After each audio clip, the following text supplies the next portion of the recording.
Какво ще ни предложи Ибрям? Всяка една среща с него е вълнуваща, всяка една среща е интересна с него. Сега какво ще ни предложи? Какво ли едва ли не вече и самите и обикновените почитатели на нашият жанр музика, едва ли не вече са прекалено взискателни към него и едва ли не Ибрям е длъжен на всяка една среща с тях да им поднася нещо ново и ново и ново и ново. И това от една страна е добре, защото това Ибрям добре го осмисля и той на всяко едно свирене отива напълно подготвен. И той никога за него нито едно свирене той не подценява нито едно изпълнение. Може да свири пред 5 души и може да свири пред аудитория от 2000 и от 3000 души, през която е имал възможност да свири пред и страната по концерти, където те са празник за окръга или за няколко съседни окръзи, в който той гостува.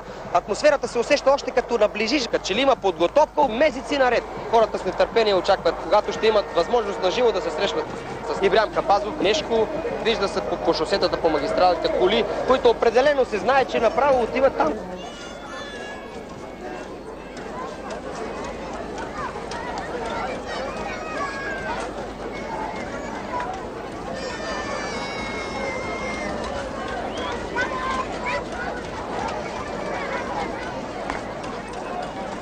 Самия аз произлизам от Странджа планина по музика. Обичал съм Странджата и моят стил е странджански. Докато създам този нов стил, един старец не може да види. Всички са намусени като кой това? Кой това свирене? Какви са ти бубулкани? Нарочно им свира, виждам стар човек, на хората им свира правишка, вика. Не, искам бубулкане, искам вика техника. Значи и ти разбираш от музика. Едно време не искаха, свири ни първомайско. Първомайското и са и първомайско, бе. Тракийското си тракийско. Аз мога да свира като Ляновец, Стойчо Кузмов, Петко Раде, мога да ги имитирам, мога да свира и като Георги Коев. Той е с един широк тон, който мога да свира като неговия тон, мога да свира и с... Като Слави Спилков, мога да свира и като Байради Ангелов на времето. Между другото, излизаме от рамките на истинския фолклор. Излизаме, защото аз вече търся ново. Щом хората го харесват, значи стила е чист.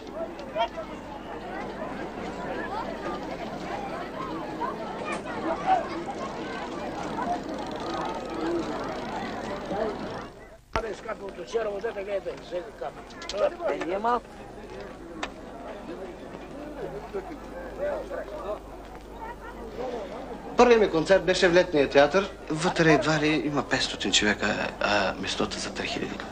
Младите викат, народна музика. Не искат да се купуват билети. Отчаях се. Аз искам да е пълен салона. Аз не държа за парите. Обаче те слушат отвънка. Какво става? За изведнъж за нова време салона са пълни. 3000 човека. Все млади. Като тръгнахме с едно бясно темпо на народна музика и като почнахме да импровизираме, и на средата на пиесата се чува само един ред.